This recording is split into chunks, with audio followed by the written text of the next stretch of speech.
और बाबू कौन लग रहा हूँ? बहुत भलू लग रहा खूब मने है ना? खूब मने ये देखो कितना बढ़िया आ रहा है। कि इसको मुंह में डाल के चबाते हैं, फिर उससे प्यास नहीं लगती, पानी की प्यास नहीं लगती। चलो मैं वीडियो बना रहा हूँ, थोड़ा आस्ते चलो आगे। सर अभी कहाँ मौसम, अभी मौसम ही नहीं है सर का। अभी नहीं है, अभी हिसर का मौसम का है। अभी तो फूल भी नहीं होंगे, कलियाँ होंगी अभी। फूल होंगे ना अभी नहीं, तो। कली होंगी अभी, वो तो अप्रैल मई में होता है। अप्रैल मई में होता है। देहरादून से महासू देवता बिसोई जाने के प्राइमरीली दो रास्ते हैं।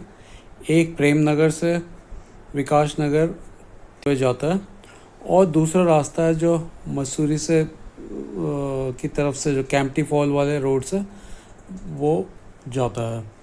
तो क्योंकि मेरा घर जाखन एरिया में है तो एक तो मुझे मसूरी वाला रास्ता नज़दीक पड़ता है, प्लस जो मसूरी वाला रास्ता है वो बहुत नैरो है लेकिन बहुत सुंदर है। और जो प्रेम नगर वाला रास्ता है वो भी अच्छा है, पर उसमें प्रेम नगर के साइड में थोड़ा सा जाम लगता है, प्लस वो काफ़ी टाइम तक प्लेन रास्ता है।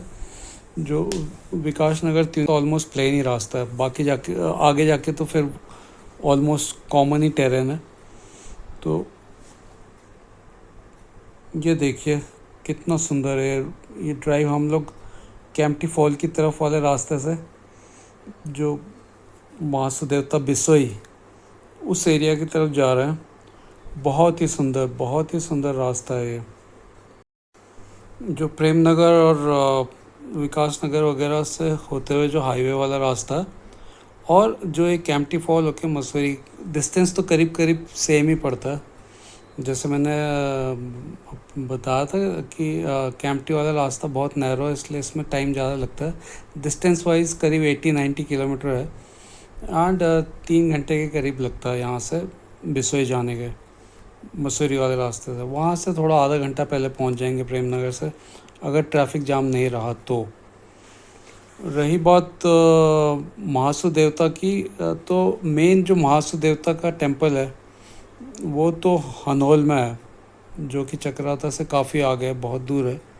बिसोई चक्राता से 30 किलोमीटर पहले ही है।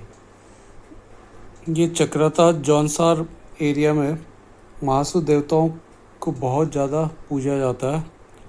According to folklore and the legends, ये महासू देवता 4 भाई थे जिन्हें कि शिव का रूप भी कहा जाता है। तो ऐसा माना जाता है कि जब कलयुग शुरू हुआ था तो इस जौनसार बावर एरिया में टॉन्स नदी के किनारे जो ये क्षेत्र है, यहाँ पे एक किरमीर नामक एक दैत्य राक्षस रहता था, जिसने कि यहाँ के लोगों को बहुत ज़्यादा परेशान किया हुआ था।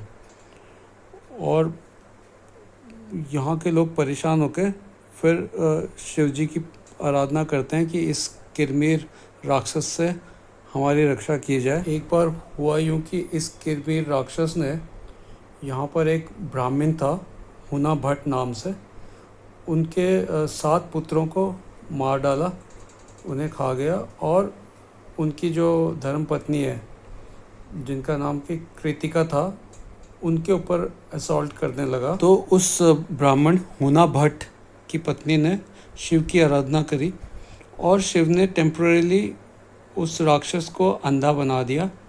और पंडित हुना भट्ट और उनकी श्रीमती जी वहाँ से भागने में सफल हुए और वो कश्मीर में जाकर प्रभु की आराधना करने लगे। कहता है कि भगवान शिव ने पंडित हुना भट्ट से कहा कि तुम्हें 7 एतवार तक ये खेतों को जोतना पड़ेगा चांदी के हल से और सोने के जूते पहन के, और ऐसे बैलों का इस्तेमाल करना पड़ेगा जिन्होंने पहले कभी हल ना लगाया हो। तो जब 7वें एतवार को जब पंडित जी हल लगा रहे थे तो ज़मीन से 4 भाई प्रकट हुए। बोथा महासू, जो बोथा महासू हैं वो तो हैनॉल में ही परमानेंटली सेटल हैं ऐसा कहा जाता है। और एक पावसिक महासू, तीसरे वासिक महासु और चौथे हैं जो हैं चालदा महासु। तो जो ऐसा माना जाता है कि चालदा महासु एक जगह नहीं रहते हैं, वो 6-6 महीने में या 1 साल में ऐसे कुछ कुछ अंतराल में अपने स्थान बदलते रहते हैं। तो मेन जो बोथा महासु और बाकी 2 महासु हैं वो तो हैनॉल क्षेत्र का जो मंदिर है उसी में स्थापित हैं, और चालदा महासु के मंदिर जौनसार और ये चक्राता एरिया में कई जगह बने हुए हैं।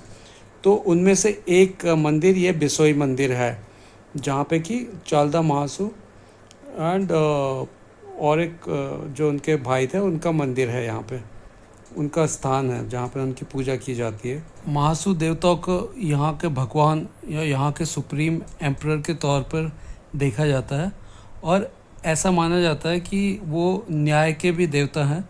जब भी कोई किसी भी किस्म का डिस्प्यूट वगैरह कुछ होता है तो यहाँ के लोग पौराणिक समय में अदालत वगैरह नहीं जाते थे, और वो महासु देवता के पास आते थे, और वहाँ पे एक रिचुअल थी कि एक लोटे में जो दोनों दल थे, दोनों जो मतलब डिस्प्यूट जिनके बीच में था, उनको उस लोटे से पानी पिलाया जाता था, और ऐसा माना जाता था कि इस पानी को पी के जो झूठ कहेगा तो उसका बहुत ही बुरा होगा। तो इसलिए इस जल को ग्रहण करने के बाद सारी सच्चाई अपने आप बाहर निकल आती थी।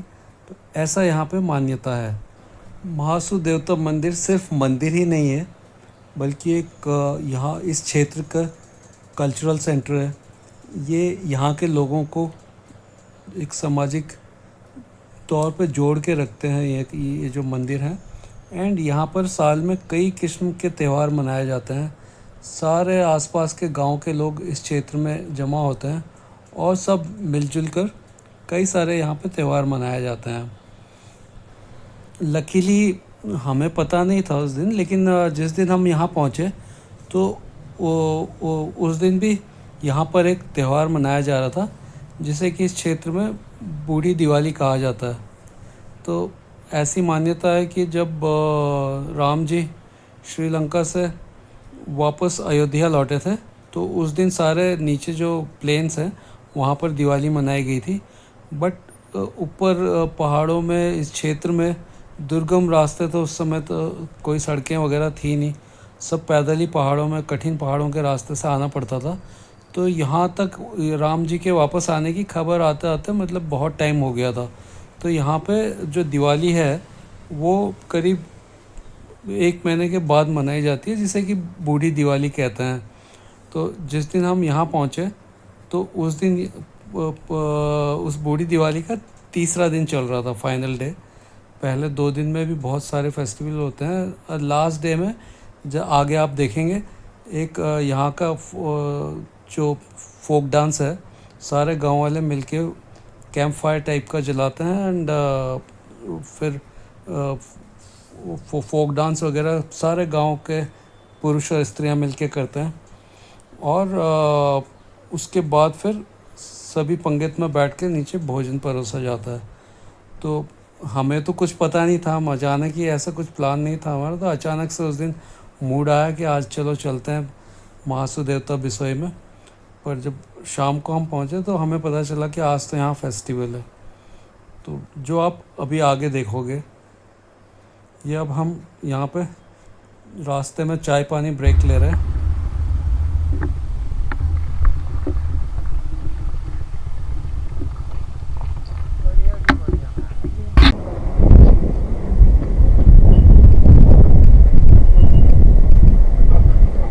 सानवी रेस्टोरेंट, पिछली बार भी हम यहीं आए थे। सुमनर में अकेले थे, सुमनर में अकेले थे ना, तब भी हमने यहीं।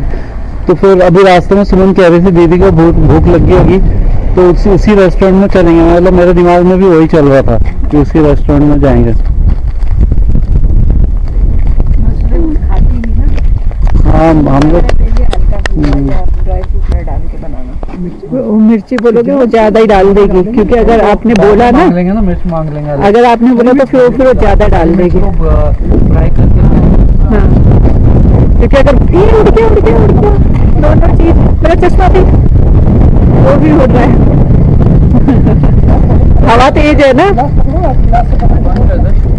कर दो। सर्दियों में आ जाओ, सर्दियों में मजा आता है। बाइक उठाओ और ऐसी जगह आके बैठ जाओ, एक कमरा ले लो। नहीं, गर्मियों में नहीं अच्छा लगता। गर्मी का मजा सर्दियों में ही आता है। बरसात में बारिश हो जाती है, धूप में बैठ सकते हैं ना, कभी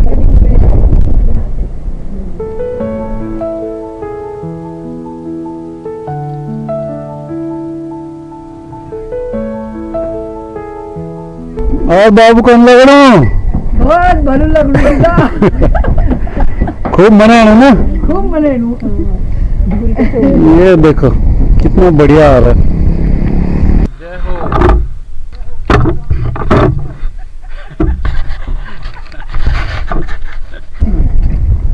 उनके घर से ही जाती है सीधा खाटू घनश्याम के लिए। गाजियाबाद बनेगा, गाजियाबाद जाती है शायद। हाँ, वहाँ से जाती है, सब लोग जाते हैं।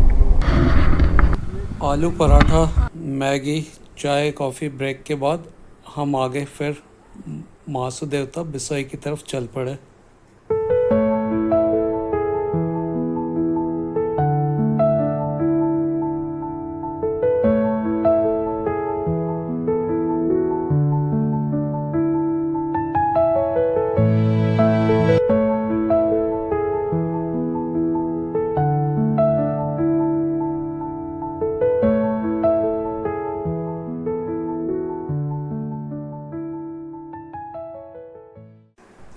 और फाइनली हम अपने 2 दिन नेक्स्ट 2 डेज़ के होम स्टे में पहुंच गए।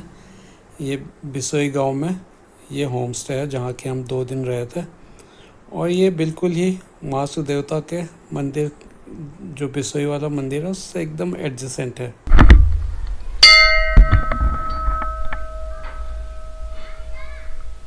सुमन, पंडित जी यहाँ सुबह आते हैं क्या पूजा वूजा के लिए? हाँ अभी, अच्छा ठीक है। सुबह के वक्त भी तो आते होंगे ना? कितने बजे फिर? अच्छा ठीक है। हम तो अभी एक चक्कर मार के गए थे।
पर्सन इज देयर दैट वो पूजा है ना खड़ा।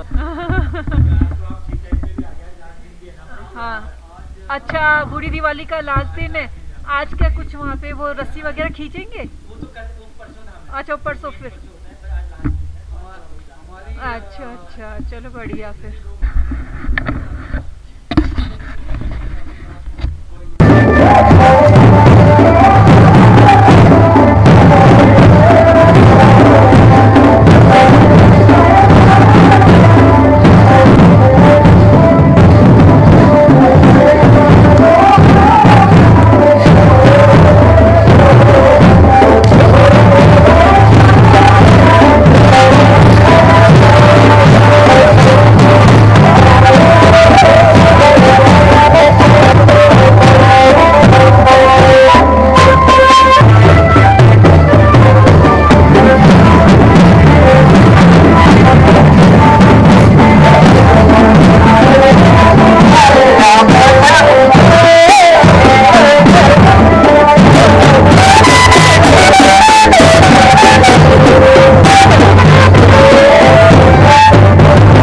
काफ़ी रात तक ये डांस यूं ही चलता रहा। फिर सबने नीचे पंगत में बैठकर खाना खाया। तो कुछ ऐसे रही हमारी बूढ़ी दिवाली या बूढ़ी बगवाली जौनसार एरिया की। बहुत ही सुंदर है, बहुत ही सुंदर जगह है। हाईली रिकमेंडेड, एक बार तो यहाँ ज़रूर ही आना चाहिए। और जिस दिन फेस्टिवल है पता करके उस दिन आया जाए तो बहुत ही सुंदर, बहुत ही सुंदर। चलिए फिर दोबारा कभी मुलाकात होगी। सभी को प्रणाम।